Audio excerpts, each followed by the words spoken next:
बाजीराव मस्तानी। अजब प्रेम की गजब कहानी। बाजीराव की पहली पत्नी काशीबाई थी, जिनसे उनकी शादी 11 साल की उम्र में हुई थी। तब काशीबाई 8 साल की थी। काशीबाई व बाजीराव बचपन से साथ रहे, तो वे अच्छे मित्र भी थे। उनका एक बेटा था, नाना साहेब। मस्तानी से मिलने के बाद बाजीराव मस्तानी से एक बेटा शमशेर बहादुर हुए, जिन्हें पहले कृष्णा नाम दिया गया था। तो फ्रेंड्स, आज की स्टोरी स्टार्ट करते हैं। और अगर आप चैनल में नए हैं, चैनल को सब्सक्राइब करें, बेल आइकन की बटन को प्रेस करें और अपने फ्रेंड्स के साथ ज़रूर शेयर करें। बाजीराव मस्तानी की प्रेम कहानी इतिहास में अमर रहेगी। मस्तानी बहुत सुंदर और तेज स्वभाव वाली महिला थी। इनके पिता बुंदेलखंड के राजा छत्रसाल थे, जो कि एक हिंदू राजा थे, जबकि इनकी माता मुस्लिम महिला थी, जिनका नाम रूहानी था।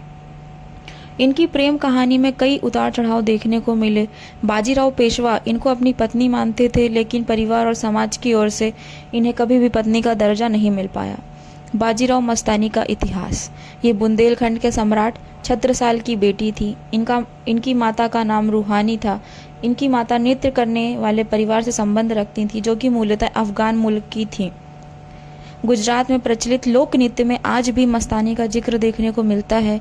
गुजरात के पारंपरिक नृत्य में इन्हें यवन कांचनी के नाम से भी जाना जाता है। मस्तानी अपने समय में अद्वितीय सुंदरता की धनी के साथ साथ संगीत प्रेमी थीं। घुड़सवारी और धनुष विद्या में इन्होंने विशेष शिक्षा प्राप्त कर रखी थी। इसके अलावा मस्तानी की अन्य विशेषताओं की बात की जाए तो वह सुंदरता के साथ साथ चतुर और बुद्धिमान भी थी। इनका ज़्यादातर जीवन इनकी माता रूहानी के पास ही बीता। उनकी माता मुस्लिम धर्म से संबंध रखती थी, इसलिए मस्तानी ने भी मुस्लिम धर्म को ही माना। ज़्यादातर लोगों का मानना है कि बुंदेलखंड के राजा छत्रसाल की दूसरी पत्नी रूहानी उनकी रखैल थी, जबकि यह सही नहीं है। उन्होंने रूहानी से शादी की थी। रूहानी को कभी भी रखैल बनाकर नहीं रखा। उनका बहुत आदर और सम्मान किया करते थे। बाजीराव मस्तानी की प्रेम कहानी इतिहास की उन मुख्य प्रेम कहानियों में से एक है, लेकिन इतिहासकारों ने इसको शुरू से ही दबा दिया, जिसकी वजह से यह आम लोगों तक पहुंच नहीं सकी। ढोला मारू, रोमियो जूलियट, हीर रांझा, सलीम अनारकली के प्रेम से भी बढ़कर था बाजीराव मस्तानी का प्रेम। बाजीराव मस्तानी की प्रेम कहानी में मुख्य बात यह है कि बाजीराव पेशवा मस्तानी को एक दूसरे से पहले नहीं जानते थे। सन 1728 ईस्वी की बात है। बुंदेलखंड पर अचानक मुगलों ने आक्रमण कर दिया।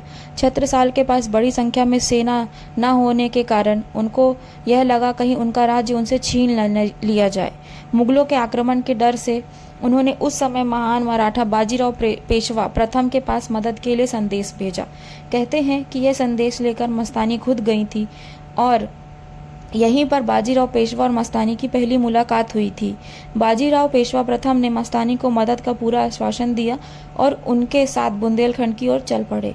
इससे पहले कि मुगल बुंदेलखंड पर आक्रमण करते और राजा छत्रसाल को पराजित करते, बाजीराव पेशवा की सेना उन पर बिजली की तरह टूट पड़ी और मुगलों का सफाया कर दिया। राजा छत्रसाल बहुत प्रसन्न हुए और उन्होंने कई उपहार बाजीराव पेशवा को दिए, जिसमें कई छोटे छोटे कस्बे भी शामिल थे। बाजीराव पेशवा को मस्तानी बहुत पसंद आई और मस्तानी भी बाजीराव पेशवा को पसंद करने लगी। जब इनकी थोड़ी सी भी भनक बुंदेलखंड के राजा छत्रसाल को पड़ी, तो उन्होंने तुरंत मस्तानी का हाथ बाजीराव के हाथ में दे दिया। यह बाजीराव पेशवा की दूसरी शादी थी। इससे पहले उन्होंने काशीबाई नामक महिला से शादी की थी। बाजीराव मस्तानी की प्रेम कहानी धीरे धीरे आगे बढ़ती गई और दोनों एक दूसरे से इतना प्यार करने लगे कि वह एक पल के लिए भी एक दूसरे से अलग नहीं होना चाहते थे। जब बाजीराव युद्ध करने के लिए महल से निकलते तो मस्तानी का घोड़ा भी उनके साथ साथ चलता। दोनों के जिस्म दो थे, लेकिन जान एक थी। बाजीराव मस्तानी अलग कैसे हुए? सन 1740 के प्रारंभ में बाजीराव पेशवा मध्य प्रदेश के खरगोन नामक स्थान पर, जो कि इंदौर के पास है, वहाँ किसी राजनीतिक कारण के चलते गए थे। यहाँ पर बाजीराव पेशवा की तबीयत बहुत ज़्यादा खराब हो गई। उन्हें आराम करना पड़ा। उनकी पहली पत्नी काशीबाई चाहती थी कि मस्तानी को बाजीराव के पास ले जाया जाए, जिससे उनको खुशी मिलेगी। बाजीराव पेशवा ने संदेश भिजवाया कि कैसे भी करके मस्तानी को उनके तक पहुँचा दिया जाए।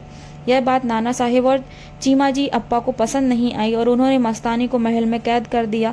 मस्तानी को कैद करने के बाद उसे नज़रबंद भी रखा गया, ताकि किसी भी तरह वह बाजीराव तक नहीं पहुंच सके। चीमाजी अप्पा और नाना साहेब ने काशीबाई को बाजीराव के पास भेज दिया। मस्तानी को अपने पास नहीं पाकर बाजीराव बहुत दुखी हुए और खरगोन में ही अपने प्राण त्याग दिए। मस्तानी की मृत्यु कैसे हुई? बाजीराव पेशवा की मृत्यु के पश्चात मस्तानी अपनी सुध बुध भूल गई, वहीं बाजीराव से अथाह प्रेम करती थी और इस प्रेम की कोई सीमा नहीं थी। समाज, देवर और सास के साथ साथ कई लोगों के द्वारा मस्तानी को स्वीकार नहीं करने के बाद भी मस्तानी और बाजीराव के बीच में जो प्रेम था वह अद्वितीय था। जैसे ही मस्तानी को बाजीराव पेशवा की मृत्यु का संदेश प्राप्त हुआ, वह चित्त होकर धड़ाम से गिर पड़ी। कुछ समय बाद मस्तानी का भी देहांत हो गया। बाजीराव मस्तानी की मृत्यु हो जाने के बाद उनके पुत्र शमशेर को काशीबाई ने ही बड़ा किया। इतना ही नहीं, शमशेर बहादुर आगे चलकर मराठा साम्राज्य के लिए लड़ा। बाजीराव ने मस्तानी के लिए पुणे में मस्तानी महल बनवाया था। यह आज भी उन दोनों के प्रेम की गवाही दे रहा है। प्रेम एक शब्द नहीं है, प्रेम जीने की कला है। जो इसे समझ जाता है वह इसमें डूब जाता है। सो फ्रेंड्स, आज की स्टोरी में इतना ही। जल्द ही मिलेंगे न्यू स्टोरी के साथ।